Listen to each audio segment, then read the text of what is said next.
Hello students, the topic which we are going to discuss today, that is interpretation of financial statements. It means we are supposed to talk about ratios analysis.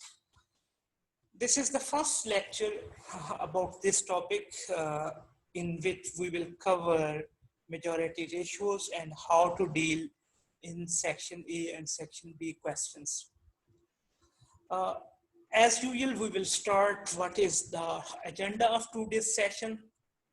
First of all, we will look up why we use ratios, then who are the users of financial statements, then what are the classifications of ratios, then we will talk about specific areas like profitability ratios, working capital ratios, liquidity ratios, gearing ratios, then we will talk about what is over trading. This is something additional now in FR syllabus. Then investor ratios, and finally we will talk about the limitations of ratios, and at the end of the session we will solve some past exam questions of section A and section D. Section C, for section C we will have a live session. In that session we will discuss about how to deal with section C question. One thing which I would like to share with you guys, that is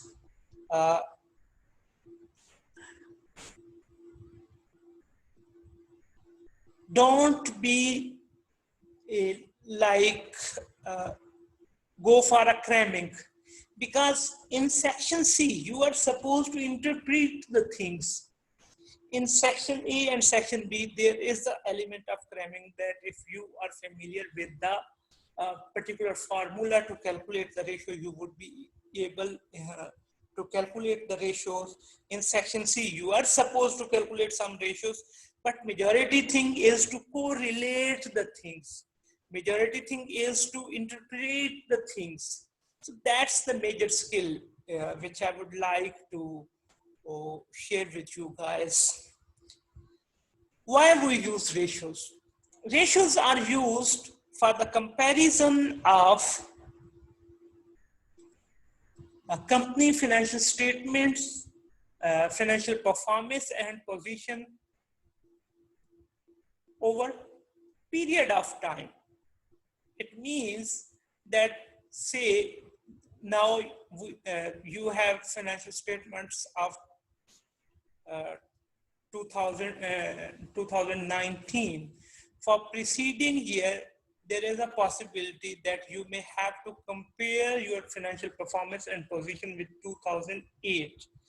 Because there are some limitations about the data which we have in financial statements, so that's why we will use the ratios to compare the financial performance and position of same entity over the period of time. Then comparison of companies, again financial performance and position with competitors. See, this is company A and this is company B. So we are supposed to compare company A results with company B results. Then the third one is about overall industry results, industry averages. Say company A is operating as a textile factory. They are manufacturing concerns of textile. So what is the textile industry results? So we are supposed to compare company A results with industry average results. So these are the three ways in which way we can use the ratios. Then who are the users of financial statements? That is very important, and how they will use the financial statements and ratios. First of all, shareholders, then potential investors, all the entities those are supposed to invest in your company. Then lenders and suppliers, those have bought your bonds or loan notes, and those are providing you the goods on credit basis, etc. Then management itself, they are the user of financial statements. Then financial institutions like banks, Modarba companies, etc. All the financial institutions are also users of financial statements. Employees are users of financial statements. Government entities, for tax purpose, for regulation purpose, they are the users of financial statements. Then professional advisors to investors, like there is a possibility that this investor is a layman. They may have got the services of some professionals like CFAs, CAs, ACCAs to advise them about whether they should invest in that particular entity or not. They are also users of financial statements. Then financial journalists and commentators to give the commentary over the overall economic activities and financial activities of the country. Okay. Now, the classifications of ratios. Ratios can be classified in 5 categories. First of all, profitability ratios, these are majority related to performance. Then working capital and liquidity ratios, these are correlated. These are about liquidity issues. Gearing ratios for long-term solvency. Working capital ratios and liquidity ratios are used for short-term solvency of the company.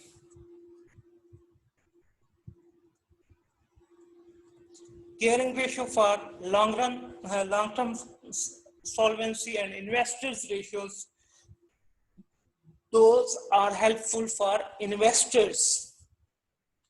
First of all, profitability ratios. What is the objective of these ratios? These ratios are used to further analyze the financial performance of the business. Now, keep in mind, for comparison purpose, you must have a data in a relative measures. The financial statements which are prepared by the organizations, those are in absolute measures. So ratios analysis is one attempt to convert majority absolute data into relative data for comparison purpose. These ratios are also called revenue related ratios. So what are these ratios? First of all, we will look up at gross profit margin, then operating profit margin, then net profit margin, then return on capital employed, then return on equity, and net assets turnover ratios. These are the ratios we will discuss in this section. First of all, profitability ratio. The first ratio is gross profit margin. What is the formula? Gross profit divided by sales revenue times 100. So it will always be in percentage. Then operating profit margin, which is operating profit divided by sales times 100. Now,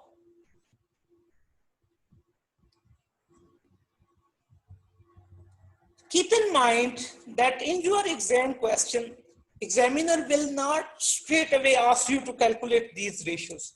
Sometimes, especially in section A and section B, there is a possibility that in some questions he may ask you straight away to calculate these ratios, but in some questions, you may be asked to link these ratios. For instance,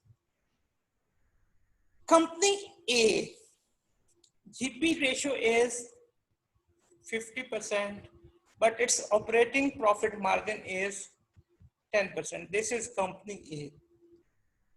On the other side, company B, GP ratio is 30%, but its operating profit is 15%. So the difference between GP margin and operating profit margin is operating expenses.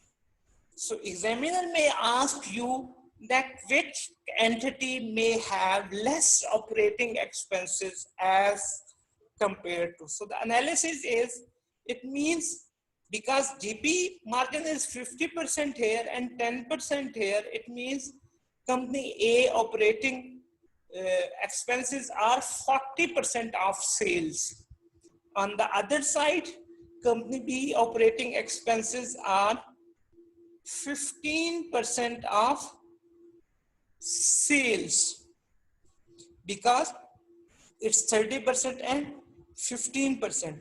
So it means overall operating expenses as per the ratio of its sales is less than company B's are less than company A's. But keep in mind, he may ask you to discuss the absolute figure. In that case, we are supposed to calculate their operating expenses. But if he will ask you how efficiently operating expenses are incurred by the company, in that case, company B is incurring in more efficient way. So the thing is, as for exam point of view, you must have to understand requirement of the examiner in very effective and efficient way. Okay. Then we have profitability ratio of net profit margin, which is net profit divided by sales. Net profit is normally calculated after tax PAT. PAT, profit after tax, is called net profit times 100%. Then return on capital employed, it is operating profit divided by capital employed multiplied by 100. This is the standard ratio. Sometimes you may have to look up according to the data. You are supposed to adjust your ratio formula. Whereas operating profit is equal to profit before interest and tax, net profit is equal to profit after tax, and capital employed is equal to total assets minus current liabilities, or equity plus interest bearing liabilities.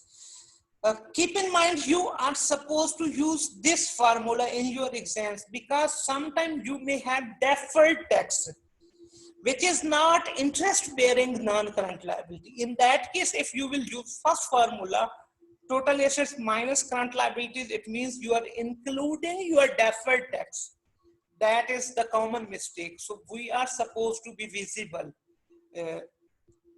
Total assets minus current liabilities and minus if you have deferred tax. But in some time you don't have deferred tax, in that case you will use this formula. Otherwise, equity plus interest bearing liabilities is capital employed.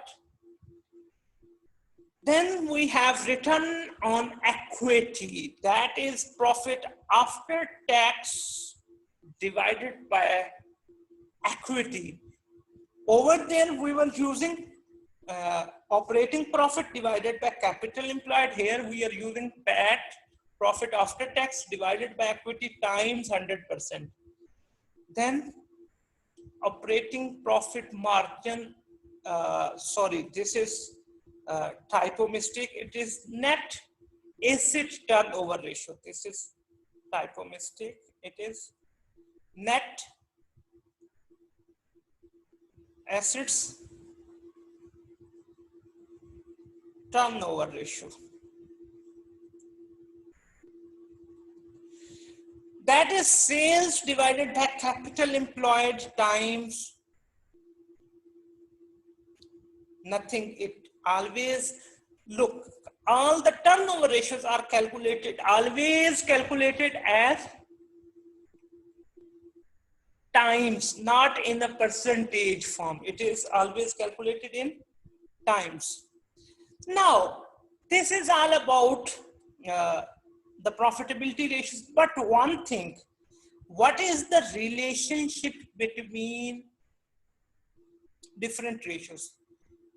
We can calculate net asset turnover ratios. If we will multiply with operating profit, we can calculate return on capital employed. Operating profit margin, net asset turnover ratio, if will be multiplied with operating profit margin, we can calculate return on capital employed. How? Look, net asset turnover ratio formula is sales divided by capital employed. Operating profit margin ratio formula is operating profit divided by sales times 100. Now, ROS formula is operating profit divided by capital employed times 100. Now, if we will cut this, our remaining formula is operating profit divided by capital employed times 100, which is equal to operating profit divided by capital employed times 100. It means that if we will multiply net asset turnover ratio with operating profit margin, the result which we will get, that is return on capital employed. Or on the other side, if return on capital employed will be divided by net asset turnover ratio, the figure which we will get, that would be operating profit margin. So this is the interrelationship of these three ratios. Okay. Now, working capital ratios.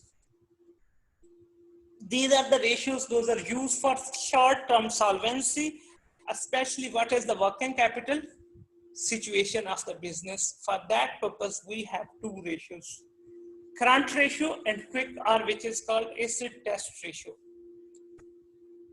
Current ratio is calculated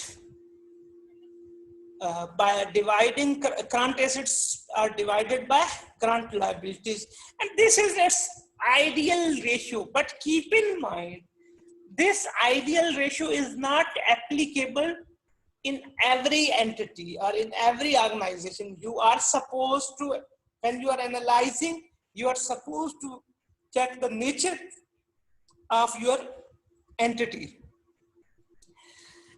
It means that your current assets should be 2 times of your current liabilities.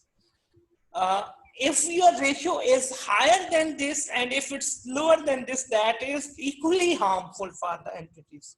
But again, I'm talking with you that you are supposed to consider the nature of the business. Then quick or acid test ratio, which is calculated using quick assets divided by current liabilities. Its ideal ratio is 1:1. Quick assets are current assets minus inventory and prepaid expenses. Quick assets are calculated current assets minus inventory and prepaid expenses. On the other side, it would be sum of 3 things: cash in hand, cash at bank, and debtors. These should be equal to your current liabilities. That is the ideal ratio for this. Then liquidity ratios. These are interrelated ratios. Working capital ratios and liquidity ratios both are used to check, to assess the short-term financial solvency of the business. First of all, we have inventory turnover ratio, then we have inventory holding period. Here, we are supposed to discuss the ratios about 3 things: inventory, debtors, and creditors. Then debtors turnover ratio, debtors collection period, creditors turnover ratio, and creditors payment period. Now, first of all, inventory turnover ratio. This is ratio calculated by cost of sales divided by average inventory. It is, as I discussed earlier, all turnover ratios are always calculated in times. Now, average inventory, we can calculate by using closing inventory plus opening inventory divided by 2. But keep in mind, vigilant, most of the cases, the data which you have to calculate the ratios is current year financial statements and preceding year financial statements. Now, if examiner will ask you by using that data to calculate the current year ratio as well as preceding year ratio, in that case, you must have to be vigilant. Whether you can use the same parameter for the previous preceding period calculation. If you can calculate the average inventory for preceding year, then you are supposed to use this formula. Otherwise, you will use the closing inventory. Then inventory holding period, it is calculated by average inventory divided by cost times 365. It can be calculated in another way, which is if you have inventory turnover ratio, in that case,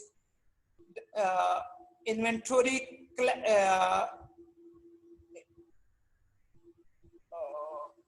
sorry, there is a, this is again typo mistake, beg your pardon. This is inventory holding period. Inventory holding period, and it is supposed to be calculated average inventory divided by cost times 365, or 365 divided by inventory turnover ratio. In this way, it can also be calculated inventory holding period. 365 divided by inventory turnover ratio.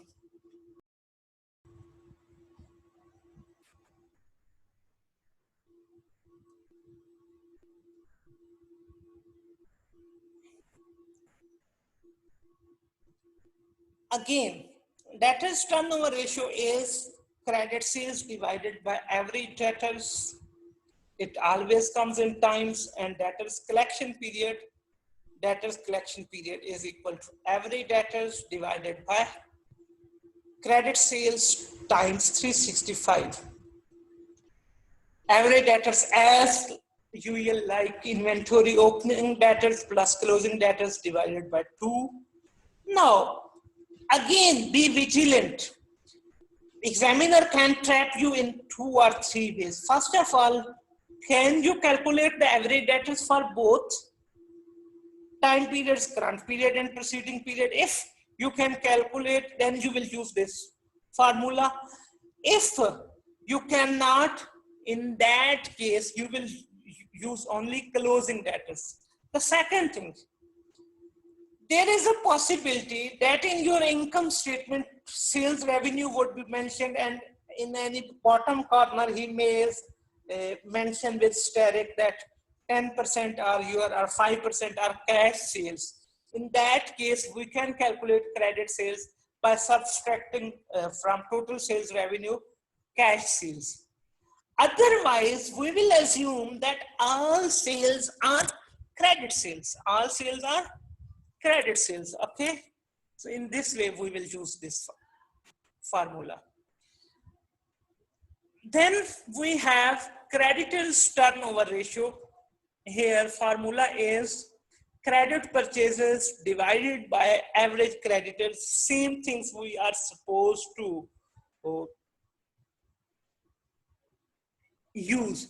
Sometime examiner may not give you any information about purchases. In that case, we will use cost of sales. But if purchases are given to us, then we will use this. And again, we are supposed to be vigilant whether there is an element of cash purchases or not. Then creditors payment period, average creditors divided by credit purchases times 365. Again, it can be calculated like inventory turnover ratios or debtors collection period, inventory holding period or debtors collection period. Creditors payment period can be calculated by 365 divided by creditors turnover ratio. In this way, we can calculate also this ratio. Okay. Working capital cycle. This is time lag between payment of cash to creditors and receipt of cash from customers or debtors. It is also called cash operating cycle or cash cycle. So it is the difference. If it is bigger, you are supposed to arrange more cash from other sources to make the payment. Let's assume you are supposed to make the payment at 15th of January and your receipt from your debtors is expected at 15th of March. So in that case, your working capital cycle is for 2 months. It is calculated by using inventory holding period. We will add debtors collection period in that inventory holding period. Then we will subtract creditors payment period. The net result is your working capital cycle. So working capital cycle is calculated inventory holding period plus debtors collection period minus creditors payment period. And this cycle is so on supposed to be work. If it is in negative figure, it means you are more efficient, that you are delaying your creditors payment and you are speeding up your collection from your debtors. Then gearing ratios. These are the ratios used for long-term solvency of the business, and these ratios indicate the degree of risk attached to the company and the sensitivity of earnings and dividends to changes in profitability and activity level. These are used to gauge what? Long-term solvency of the company. So what sort of the risk you have attached? How much, if your company is highly geared, it means the investment by the shareholders are much riskier. Here we are supposed to calculate debt to equity ratio, percentage of capital employed represented by borrowing ratios, and interest cover ratios. 3 ratios we will calculate. First of all, debt to equity ratio. Loan plus redeemable preference here, because we have decided under financial instruments standards that redeemable preference here will be considered as debt. So it is numerator. Keep in mind, this is the rule of thumb in any ratio where 2 is mentioned. First portion is numerator and second portion is denominator. Divided by equity. Then percentage of capital employed represented by borrowings. This is loan plus redeemable preference shares divided by equity plus redeemable preference shares plus loan. So the principal difference between first and second ratio is, in first ratio, what we are doing,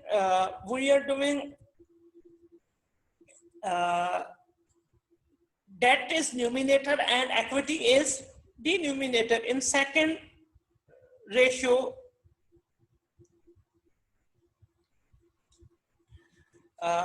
we are using the numerator debt and denominator equity plus debt. Okay.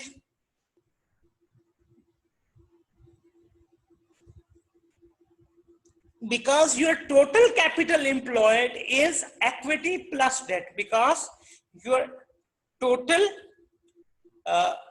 capital employed is equity plus debt. So percentage of capital employed represented by borrowings times 100. If you want to calculate it in percentage, if you want to calculate in times, then no 100. Okay, equity, ordinary share capital plus reserves, which could be share premium with and retained earnings, and NCI. NCI is the used when we have consolidated.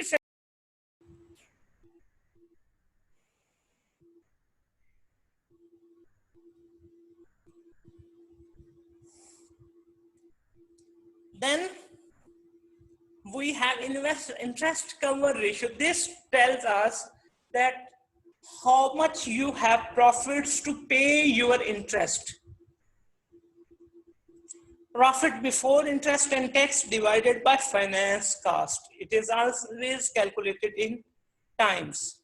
Now, what are the consequences of gearing ratio? If you have high gearing, it means you have large portion of debt instrument is upon which you are supposed to pay fixed debt. Okay, and there is a greater risk of insolvency. Insolvency occurred when you are not be able to pay your debts well in time.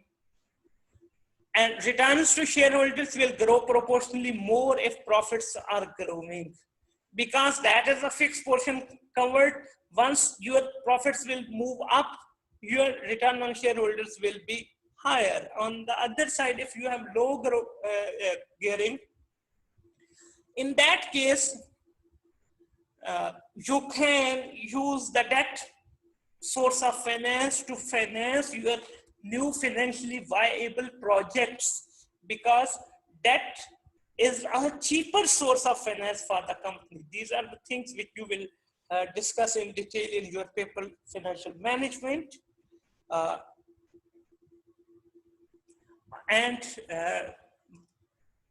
When you have low gearing ratio, you can easily avail the borrowings because the risk of insolvency is lower. Then what is overtrading?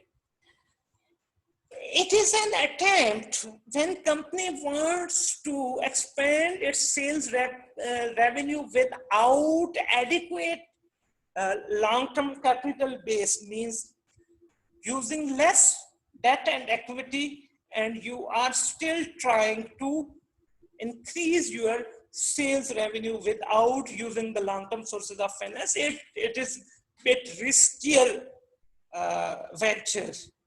What are the indicators or symptoms? Inventory increased in more proportion as compared to the revenue increased. Receivables increased. Again, there is a more portion of receivables as compared to revenue. Cash and liquid assets declined. Trade payables increased rapidly. So these are the indicators of overtrading. Overtrading is not considered a good venture.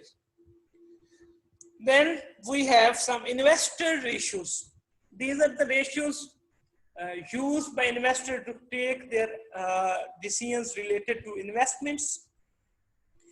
We have EPS, we have covered in detail when we talked about IS 33 EPS, then price earning ratio, then dividend yield ratio, and dividend cover ratio. Look, in your exam, examiner may ask you to interpret the things related to long-term solvency. It doesn't mean, it is not mandatory that you must have to calculate all gearing ratios. When the examiner will ask you to calculate analyze the short-term solvency, it doesn't mean that you are supposed to calculate all ratios, but your logic and linkage of ratios must be in an efficient way. So EPS, earnings per share, price earning ratio, dividend yield, and dividend cover. These are the investors related ratios.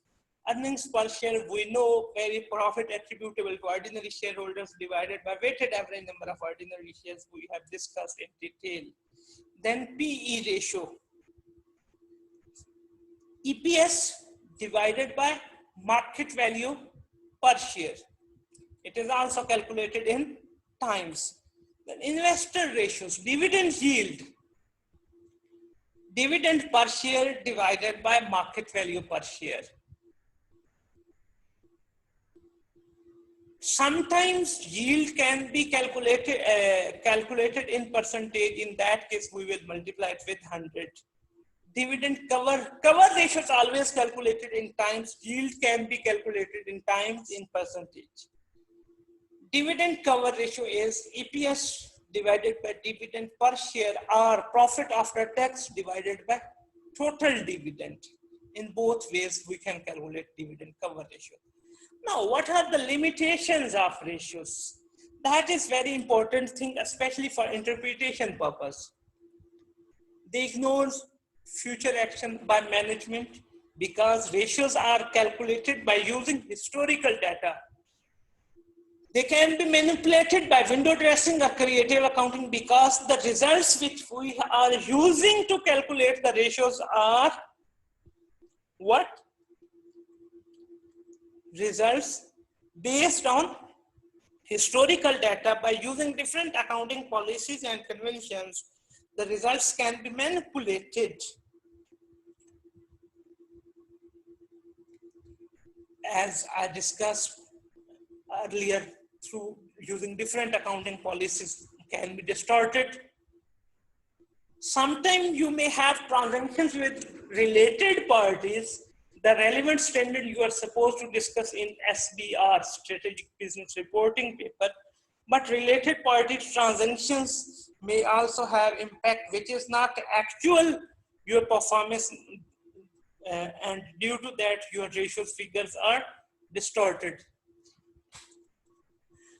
As I discussed earlier, that to calculate ratios, once I was talking about liquidity ratios, that ratios must be calculated on uniform basis. If data is not uniform, comparison may be misleading. For instance, for current year, you may have used average inventory, and for preceding year, you may have used only closing inventory. In that case, results would be misleading. Ratios are not supposed to interpret the non-financial, non-monetary activities. So the overall complete picture of business cannot be assessed by just using the ratios. It cannot be used as an only test to compare, to analyze the efficiency of the business. And you, even though cannot interpret the performance of managers on the basis of whether they have achieved the target ratios or not. Because if you will gauge the performance of your manager on the basis of achievement of only targeted ratios, it may impact on your long-term interests of the company, because the managers or other the responsible persons may took the decisions to fulfill their targets on the expense of overall in the long-term betterment of the company.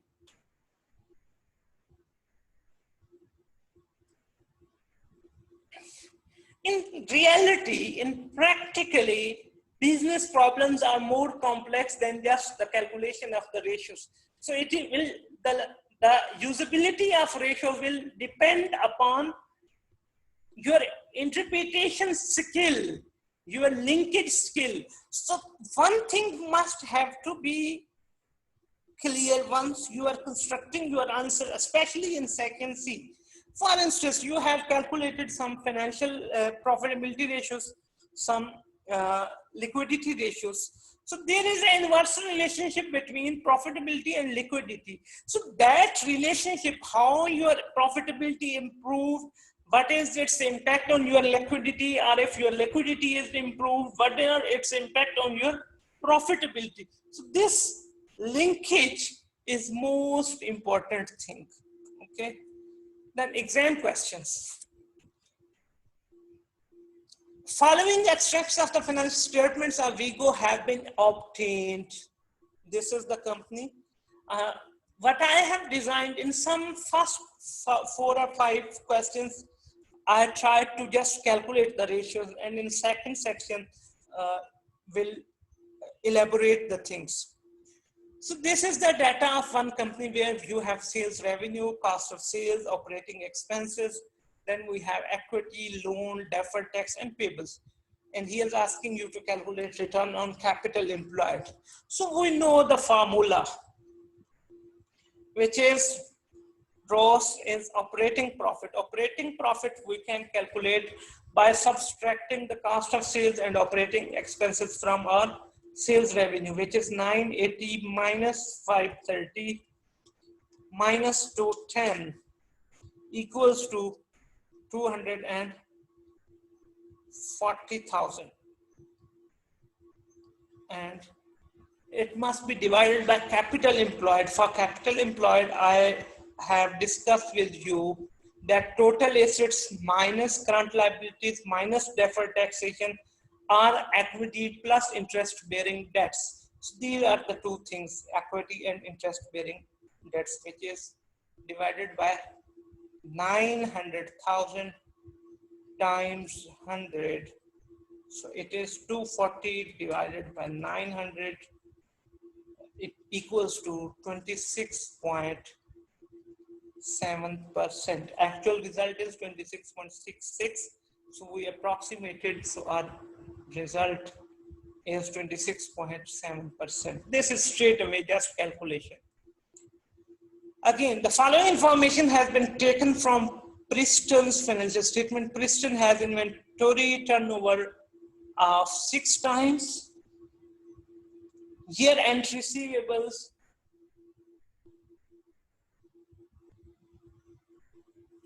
collection period is 42 days. Cost of sales for the year was 1.690 million. Credit purchases are 2.15 million. Preston's cash cycle at 31st December was 68 days. All calculations should be made to the nearest full day, and trading year has 365 days. Sometime in that case, examiner will elaborate you that you may have trading year of 360 days. In that case, we will use 360 days. What is Preston's trade payables collection period? Now, first of all, we should have to look at straight away formula of trade payables period, which is average creditors divided by credit purchases times 365, whether we have that data or not. Credit purchases we have, but we don't have average creditors. In that case, we will not be able to use this formula.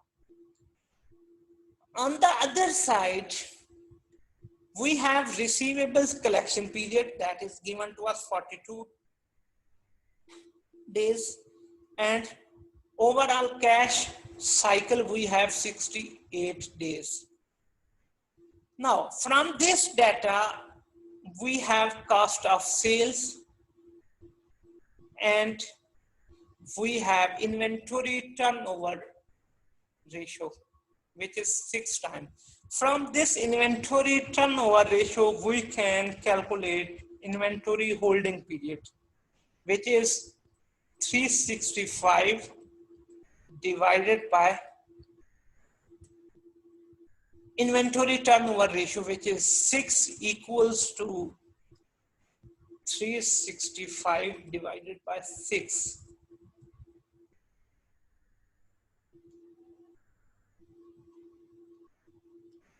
Which is equal to 61 days approximate. Okay. Now we have creditors payment period, inventory holding period, and debtors and cash operating cycle. So our formula is inventory holding period, debtors collection period minus creditors payment period equals to cash cycle, which is 68 8 days. This is 61 and this is 42. So we will do the reversal working. 68 minus 42 minus 61 equals to 35 negative. So this is our balancing figure. So our trade payables collection period is, our trade collection period is 35 days. Trade payables collection period, which is payment period from our point of view, is equal to 35 days. That is our answer. Okay.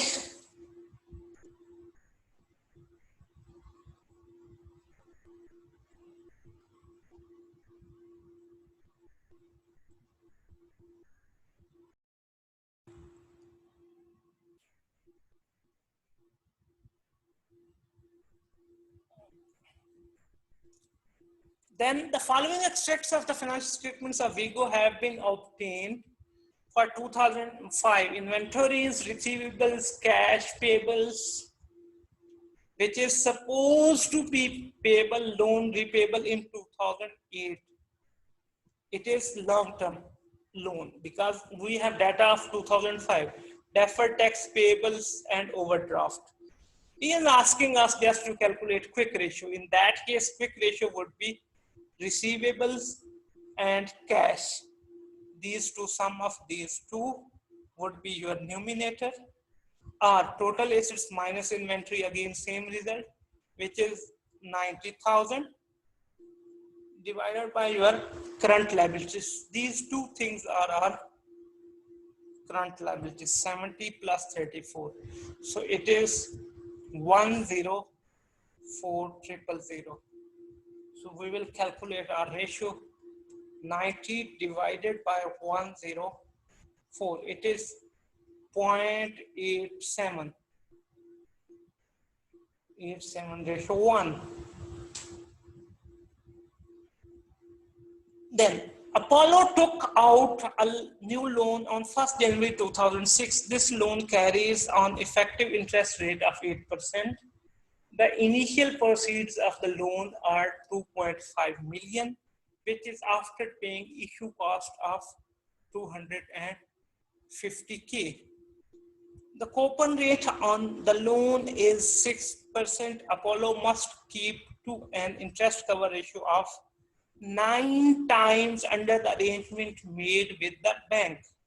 So this is called restrictive covenant. Bank have asked you that you must have to maintain your interest cover ratio of how much? 9 times. Now this is bit tricky question. What operating profit must be maintained by Apollo in the year ended 31st December 2026 in order to meet the minimum interest cover ratio specified by the bank? Now, for this purpose, first of all, we should have to check our finance cost. Finance cost, we have discussed under financial instruments, always be calculated by using effective interest rate, and which is supposed to be calculated by multiplying your loan proceeds, which is 2.5 million,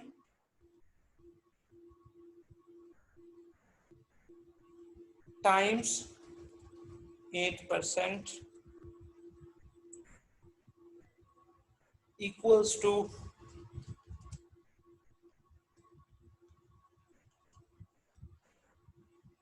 200,000. So this is your finance cost.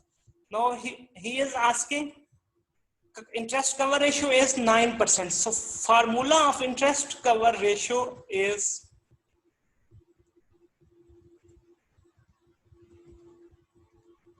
PBIT divided by finance cost.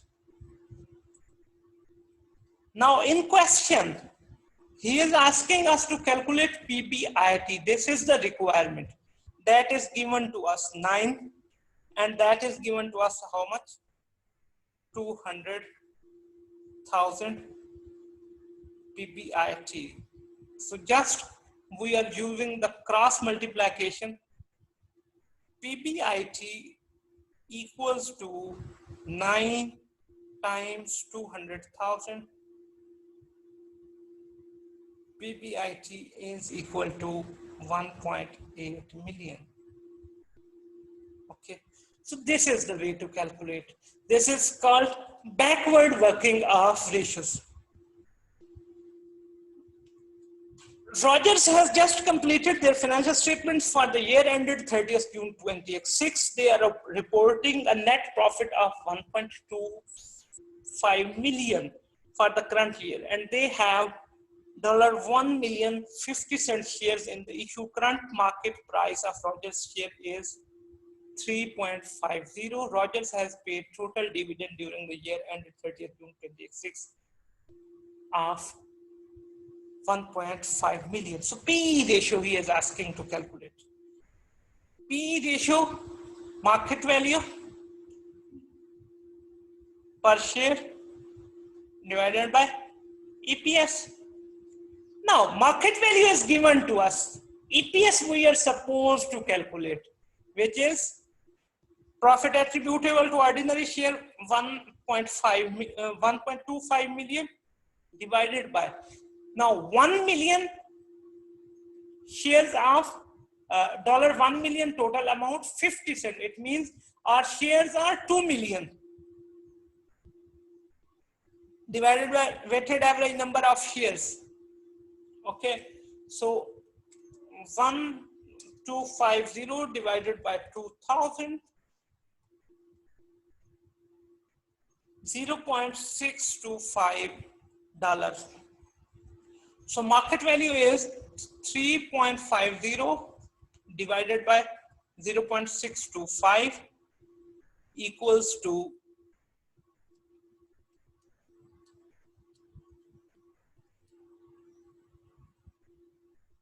5.6. PE ratio is 5.6 times. Then there is another requirement,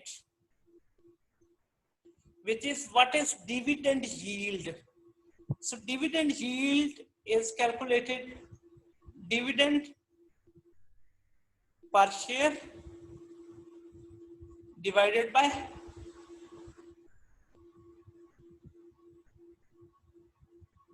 market value per share. So dividend, total dividend is 1.5 million times 100% because it is in percentage. So dividend per share is 1500 divided by 2000, total number of shares equal to 0.75. 0.75 divided by market value per share, that is 3.5 times 100.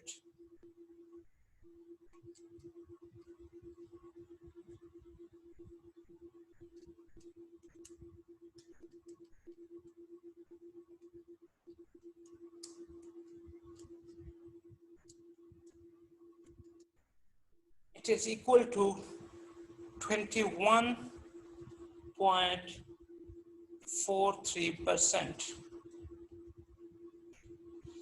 Then this is the scenario which will be used for the further questions.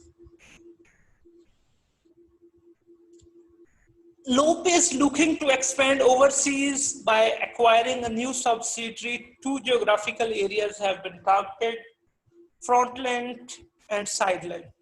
Now, one company whose name is Loop, they have planned to either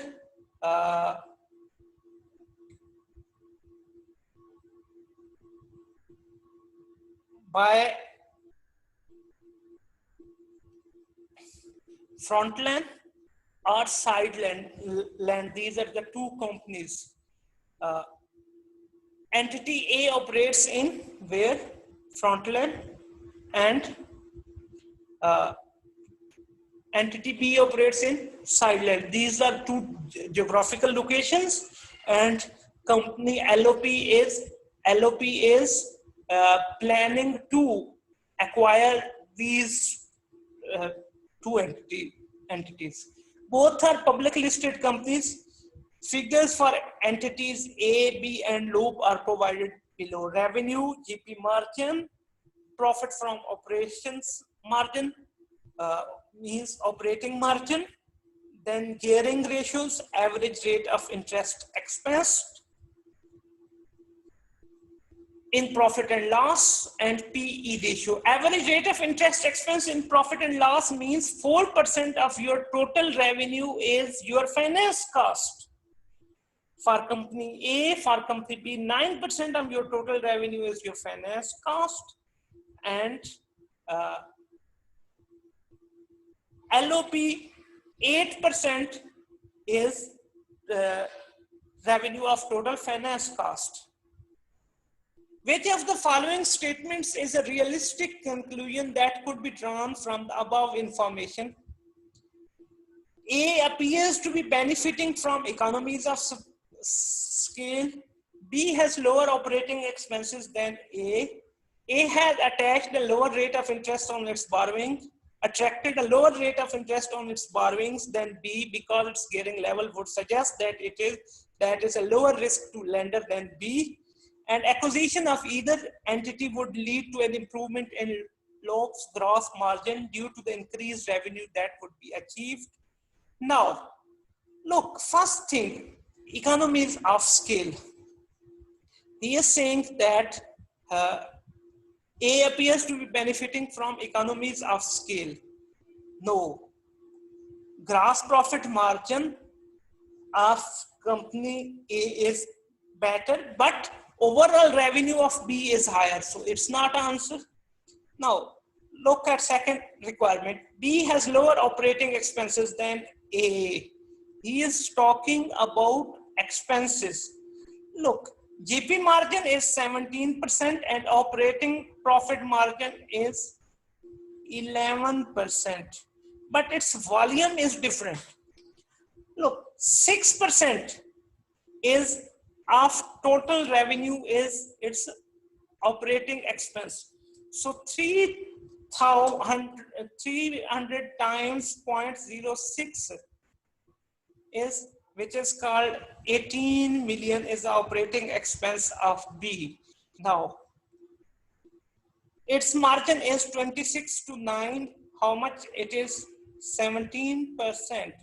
So 160 times 17%, which is 27.2.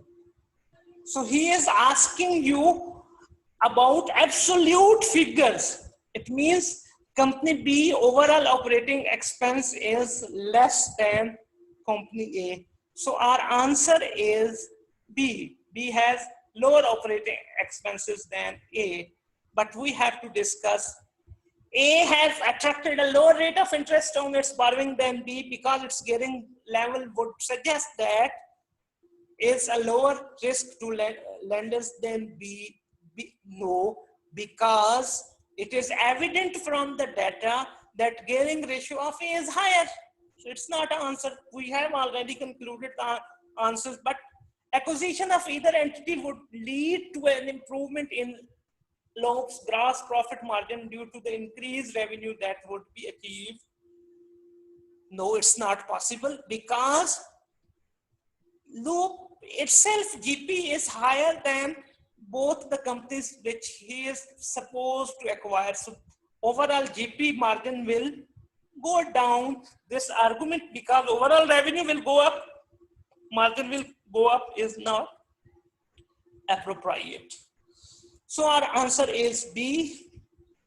Then, which two of following statements are true based on the information provided? A would be a riskier investment than B because it has higher gearing. Yes, absolutely is ratio is higher, so it's a riskier investment. A would give Loop greater benefit in terms of additional borrowing capacity. No, because A already have high gearing ratio. The market is more confident about the future performance of B than Loop. Here we are supposed to analyze the data. Gearing is 9%, 9%. No. Low performance is more equivalent. Loop's P ratio, market is more confident about the future performance of Loop than AB. Yes, this is the answer. Loop's P ratio would definitely fall if it acquired either A or B. No, this is not, because P ratio dependence would be how market reacts to your takeovers or acquisitions. There is a possibility that overall market value per share will go up. In that case, there is a possibility your P ratio will go up. It will only depend upon how market reacts to your acquisitions or mergers. So this is not always the case. So our answer is A and D. Then which of the following statements concerning the use of ratio analysis to make a decision about investing in A and B is false? A and B may use different accounting standards when preparing their financial statements, and this would reduce the comparability of their profit margins. Question is, which of the following statements concerning the use of ratios analysis to make a decision about is false? This is correct. There is a possibility that different entities may have used different accounting policies and standards. So there is a possibility that the results would be, comparison could not be done. A and B may target different types of customer, meaning that comparison between the two is difficult. No, this is wrong, because what sort of the target customer you have, that doesn't impact on preparation of your financial statements. A and B may, your answer is B. A and B may apply different accounting policies such as cost model for the, this would reduce comparative their gearing ratio possibility. Yes. A and B are listed on different stock exchange which reduce comparability there of their P is ratios. Yes, there is a possibility. If Loop acquired B, it has assessed that combining the two companies would lead to an overall saving in cost of sales of $5 million. Now, question is, once Loop will acquire B, overall its cost will reduce by 5 million. If this was taken into account, what would be the gross profit margin of Loop combined with B to 1 decimal? So here we are supposed to calculate GP margin again. For that purpose, we are supposed to look up the question. Now, here GP margin is 17% of B. It means B cost of sales, COS. B is how much? 83% of sales revenue, which is 300 times 0.83 equals to 249 is current cost of sale of B. And Loop has 28% GP margin. It means 72% is cost of sales. So 500 times 0.72 is equal to 360. So once B acquired, what should be your COS? It should be 360 plus 249, which is 609. But you are achieving how much economy of scale? of 5 million. Saving is 5 million. So your revised COS would be 609 minus 5604. And your sales revenue would be 5 plus 3, 800. And your GP should be 196 combined GP. So your revised GP margin ratio is 196 divided by 800,000, 800 times 100 equals to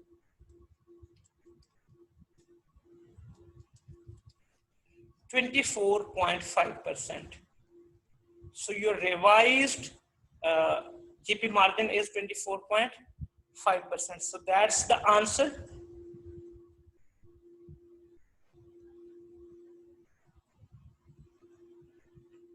.5%.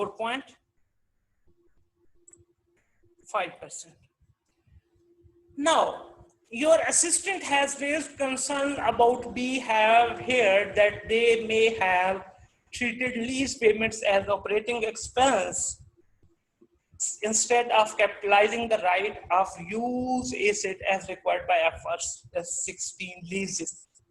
So there was one asset which should have to be recognized as right of use asset. You have expensed it. Which, if any of the following statements are true in relation to this? If B has incorrectly treated the leases, gearing will overstate it. No, because if it would be right of use asset, then your liabilities related to lease would be higher, and once your liability would be higher, your gearing ratio would be higher. So this is incorrect statement. Statement 2, if B has incorrectly treated the lease's average rate of interest calculated could be inaccurate. Yes, because the interest calculation would be different under